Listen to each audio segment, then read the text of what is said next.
Missão Novas Tribos apresenta...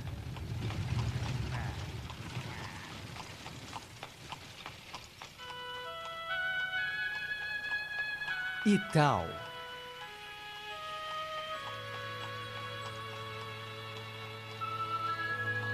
Isaías 43, versículo 9.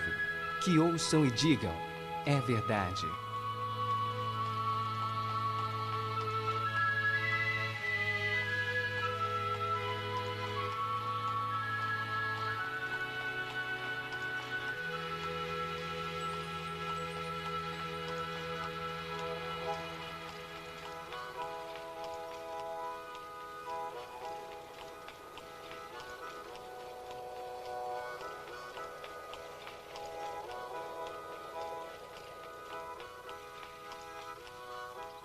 O Vale, terra dos Amish, terra dos Menonitas. Em meados do século XVIII, fugindo da perseguição religiosa na Europa, um grupo deles veio se estabelecer aqui, no interior da Pensilvânia. Dedicados ao trabalho duro, desmataram essas terras e formaram fazendas produtivas. Para os Amish, hoje, pouca coisa mudou. Mantendo um estilo de vida bem simples, procuram afastar-se dos eletrodomésticos e comodidades da vida moderna, o que para eles é sinal de piedade religiosa. Por outro lado, nem todos os membros da comunidade permaneceram assim voltados ao passado. Alguns preferiram seguir um caminho diferente da modernidade. Eles acham que isso tem valido a pena. Olá, meu nome é John Cross, coordenador de um dos ministérios da Missão Novas Tribos, uma organização que trabalha quase que exclusivamente com povos tribais em vários países do mundo. Você talvez pergunte, John, o que é que você está fazendo aí no centro da Pensilvânia? O que é que isso tem a ver com a evangelização das tribos? Eu quero dar a você a base do nosso trabalho, contando uma história que começou aqui, neste vale. Um dos filhos desta terra é Mark Zook. Há 10 gerações, em 1742, a família Zook emigrou da Suíça para cá. Eles têm vivido aqui desde aquela época. Mas o Mark não ficou. Depois de ouvir um desafio missionário, ele e sua esposa decidiram que também seriam missionários. Eles foram então a uma agência missionária para uma entrevista. Bem, eu tinha 30 anos naquela ocasião e havia concluído apenas o 2º grau. E a agência me disse que eu levaria 4 anos para terminar o curso teológico e naquela altura seria muito velho para aprender uma língua tribal. As pessoas questionavam se eu deveria levar meus filhos para uma tribo ou ir para um clima tropical com os meus problemas de saúde. Eles me diziam, deixe os nativos para lá, eles são felizes do jeito que estão. Rejeitados, mas não derrotados, Mark e sua esposa Glória foram para uma das escolas da Missão Novas Tribos, onde receberam um preparo especializado em evangelização transcultural. Assim que terminaram o treinamento, foram enviados pela sua igreja local até um campo missionário.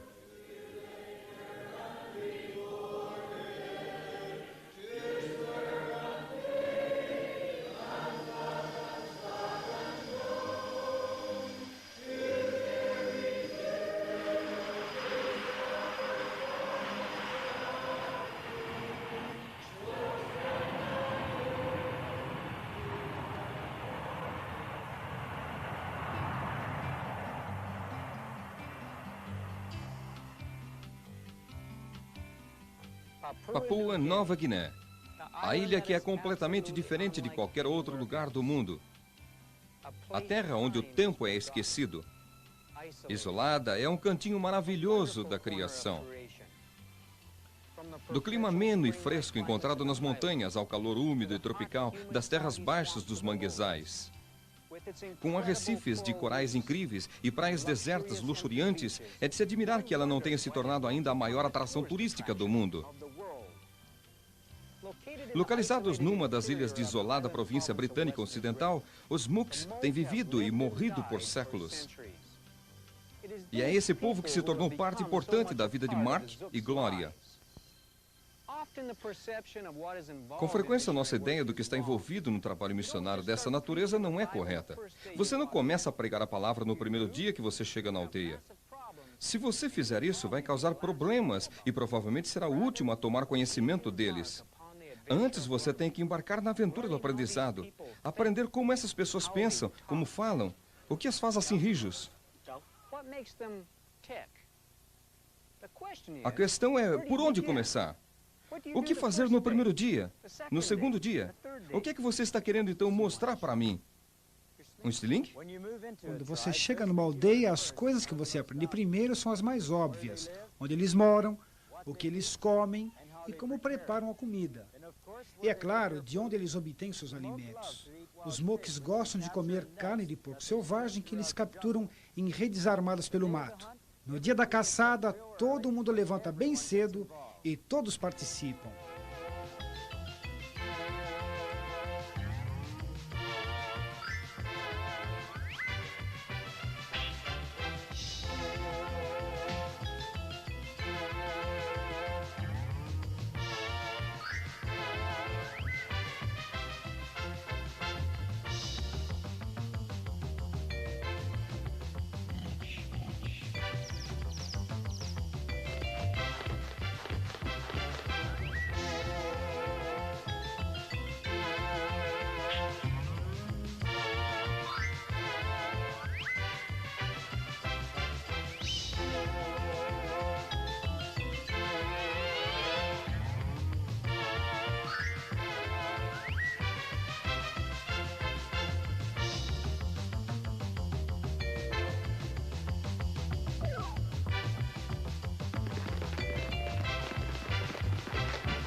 O que não é tão óbvio é como eles encaram a vida. Alegria exterior não significa vida sem medo por dentro. É preciso determinação no estudo para conhecê-los a fundo e, com frequência, os fatos descobertos não são assim os mais agradáveis.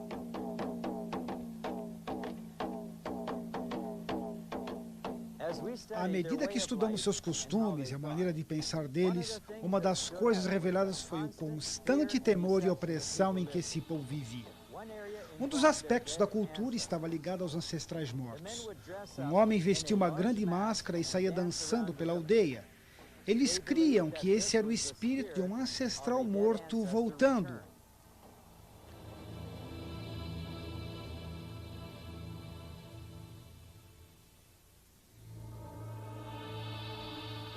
Os homens nos contaram que as mulheres não sabiam que eram eles que vestiam a máscara. Eles guardavam a máscara escondida num lugar reservado exclusivamente para os homens. Eles nos explicaram o seguinte: se uma mulher visse a máscara, ou se ela descobrisse que se tratava de um homem que a vestia, não o espírito, o castigo para aquela mulher era a pena de morte. Quando eu era um menino, minha mãe descobriu o segredo e viu a máscara. Conforme o nosso costume, meu pai, homem severo, ordenou que minha mãe fosse morta quando ele morresse. Assim que ele faleceu, mostraram a máscara para minha mãe, e os 2 irmãos dela levaram-na para o mato. Eles não queriam fazer aquilo, mas as nossas crenças obrigavam-nos. Eles passaram uma corda de casca de árvore em volta do pescoço dela. Eu era bem novo, mas eu me lembro bem. Minha mãe era jovem e eu a amava. Minha mãe foi morta porque ela viu a máscara. Nós vivíamos aterrorizados. Time goes by, the day, the night, and they don't know. Children cry, men live, they die, and they have no home. So many people just existing. Are we really listening to the tears and the fears of the unknown? Oh, killing to live and living to kill, yet dying in their sin. Their faiths are strong, but they're all wrong. Their gods just can't win. They tremble at the thought of them. The sun, the moon, the birds, the spirits. Oh, how can it be that they just don't know? He is willing that none should perish. He desires each one as his own. He sent his perfect Son to die for them. The Son now reigns next to his Father's throne, but so many just don't know.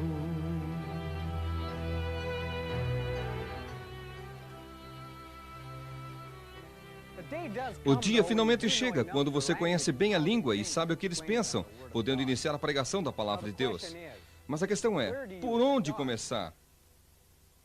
A Bíblia é um livro tão grande e nenhum membro da tribo Mook jamais teve qualquer contato como nós temos, como as Escrituras. Antes de começarmos a pregar, tivemos que preparar lições bíblicas.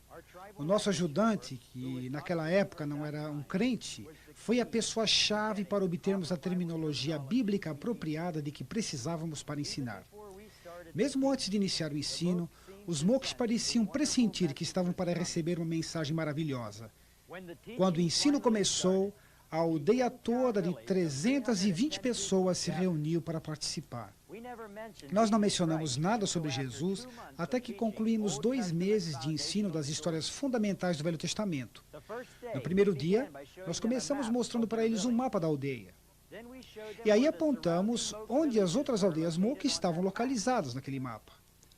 A partir daí, explicamos para eles, progressivamente, onde eles estavam situados em relação às tribos vizinhas, e onde eles estavam localizados na província, e a posição da província no país da Papua Nova Guiné, e onde Nova Guiné estava em relação à Austrália, Japão, Estados Unidos e Israel. Depois eu expliquei para eles como a Bíblia, a palavra de Deus, a fala de Deus, veio há muitos anos atrás, de Israel à Europa e para o mundo, e agora estava chegando também para eles o povo Mook.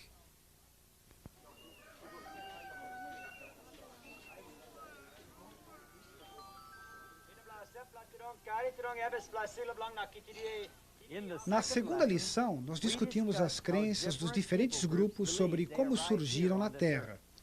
Os Mooks criam que foram criados por 2 tipos de pássaros.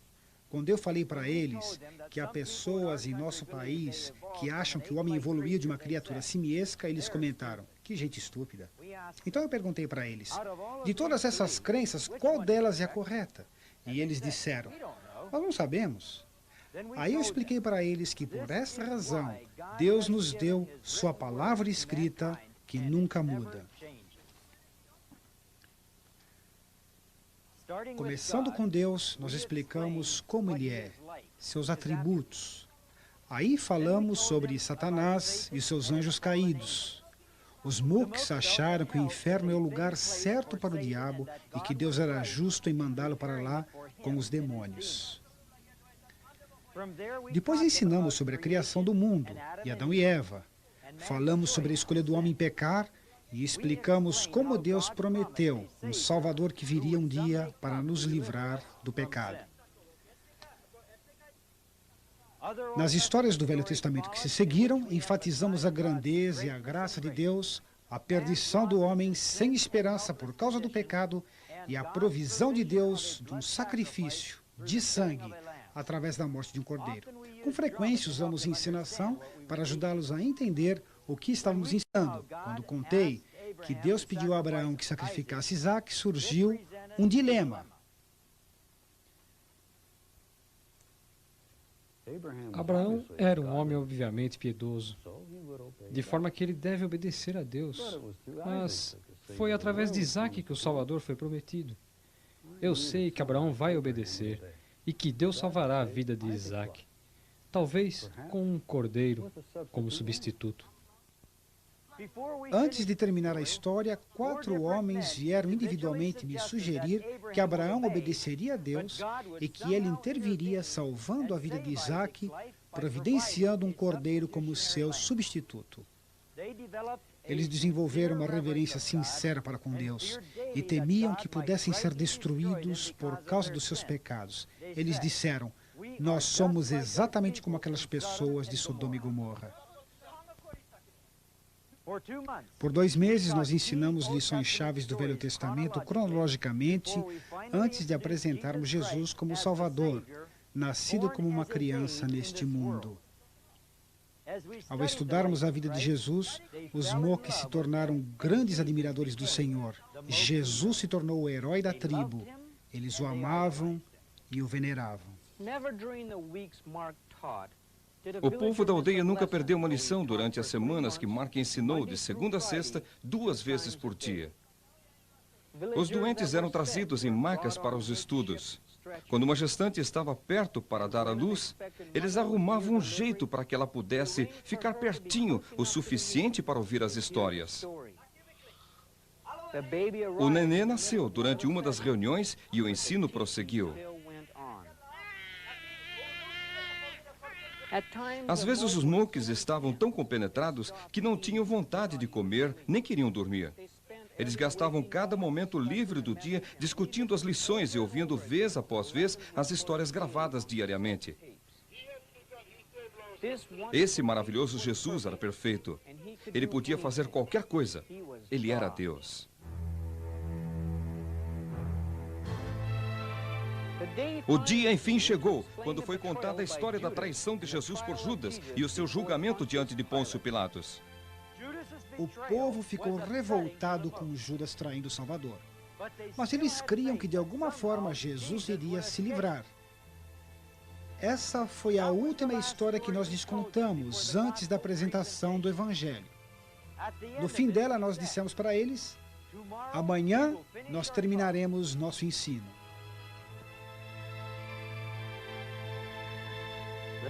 Na manhã seguinte, a aldeia toda estava reunida antes do nascer do sol e eu comecei apresentando Jesus diante de Pilatos. As pessoas estavam muito sérias. Quando viram na representação Jesus sendo cuspido, batido e colocado na cruz, eles ficaram simplesmente atônitos. Eles ficaram abalados. Não podiam acreditar no que estavam vendo. Pelo fato da morte e o derramamento de sangue ter um significado profundo para o Evangelho, nós havíamos enchido uma bexiga com água colorida para ser furada pelo nosso soldado romano designado. Foi quando eles viram o sangue que a história começou a ter significado para eles. Nossa exposição e apresentação da ressurreição de Jesus foi simples, mas poderosa para eles. O Salvador estava vivo.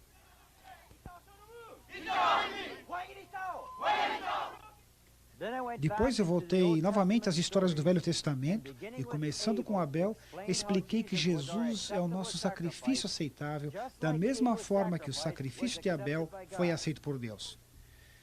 Quando eu finalmente cheguei na história de Abraão e Isaac, eu disse para eles: escutem, assim como o cordeiro foi o substituto para Isaac, a morte de Cristo e seu sangue derramado são um substituto para vocês.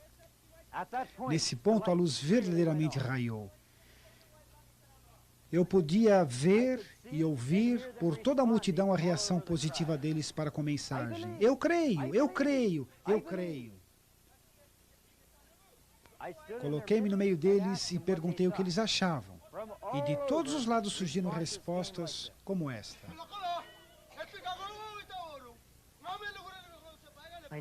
Eu sei que nasci no pecado e creio que Jesus pagou pelos meus pecados, que Ele morreu em meu lugar. Ele é o meu Redentor. Eu vivia em pavor, procurando agradar os espíritos. Eu não conhecia nenhum jeito para me libertar dos meus pecados, mas Deus, por sua graça, enviou vocês até nós. Eu escutei e criei no sangue e na morte de Cristo como pagamento pelos meus pecados. Eu creio e Deus me perdoou. Naquele dia, quase toda a aldeia manifestou sua fé no Senhor Jesus Cristo. Houve um tremendo sentimento de libertação. Os Moques são geralmente o povo reservado. Mas quando os convertidos sentiram a libertação de seus pecados, um regozijo espontâneo brotou no meio deles. Vejam o que aconteceu.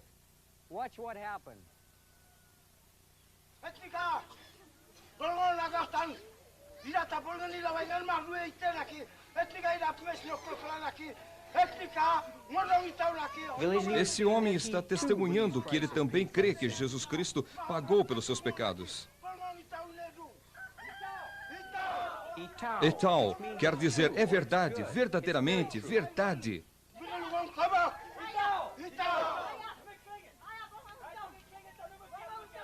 Vovó também se regozija no fato que ela também crê.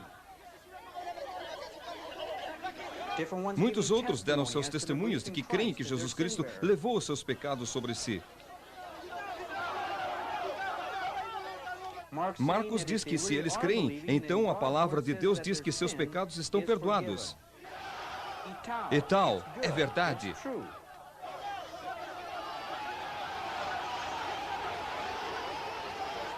Um regozijo espontâneo rompeu entre eles e continuou por 2 horas e meia.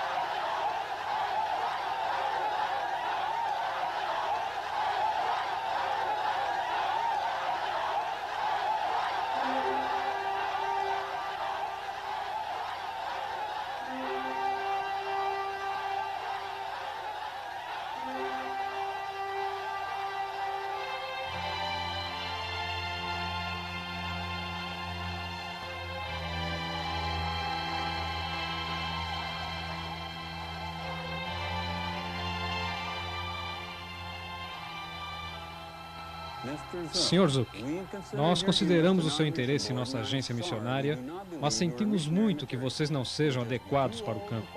São muito velhos. Glória, não se aflijam por causa desse povo. Considere sua saúde e suas crianças.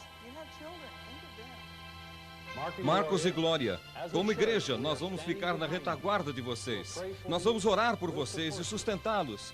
Ide em nome do Senhor.